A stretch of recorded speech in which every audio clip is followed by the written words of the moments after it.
do my skin check, it would be the same indications and contraindications as cold, basically. But do you see, remember I compared moist heat and ultrasound and ice massage to a cold pack. So this is a specific area. So say I've worked on this trigger point, she needs more work. I've done literally pressure on the trigger point. I've done some stretching, and I think maybe I've probably inflamed this a little bit. Now I want to decrease some of the inflammation before she heads home.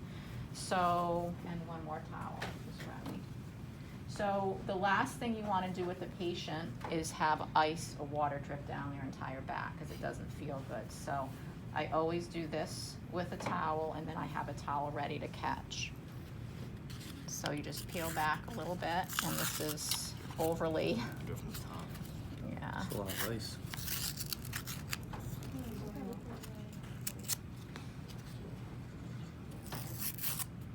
This just protects your fingers a little bit, the paper, that's all it does. So your hands don't freeze. Yeah, and it's a mess now because it got so warm, but. All right, so now with this, now with cold, there's also something called C-band, capital C, capital B, capital A, capital N. And it's more so with the ice massage that you need to educate it, but you educate your patient, but you should educate your patient even with the cold packs. So what I tell my patients are, we're gonna do right now, we're gonna do some ice massage to this area. First it's gonna feel cold, and then ultimately we want it to feel numb. And so when it feels numb, you're gonna tell me, and then we're gonna stop. But in the middle there, sometimes it can feel burning and sometimes it can feel aching before it gets numb, and that's normal. I don't tell them it's gonna be cold, burning, aching, and numbness, because it's not necessarily in that order. Some people go from cold just to numb. Some people go from cold to aching to numb. Some people go from cold to burning to numb. But I tell them that those are normal to experience.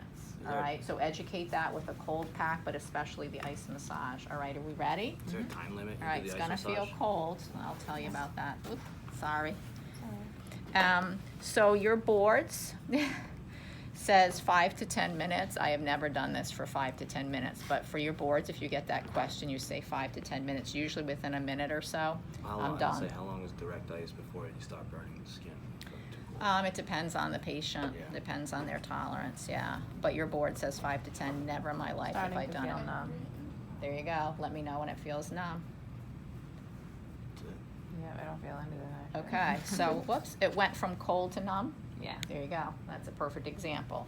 And I would do the skin check before and after. I would do everything the same. So again, it probably feels a little bit funny over here, right, over my fingers compared to here. Yeah.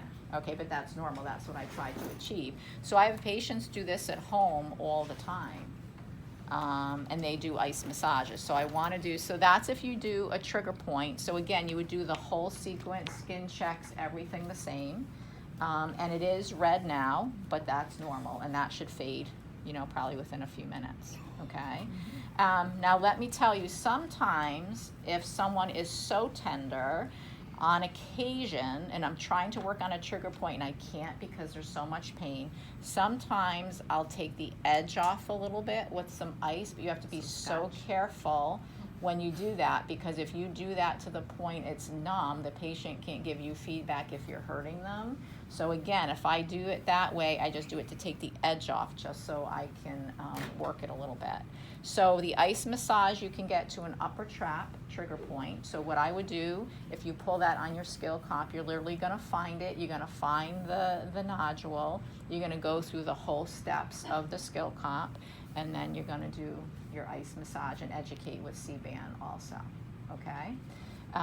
So let's do, does anyone truly have a medial or a lateral epicondylitis?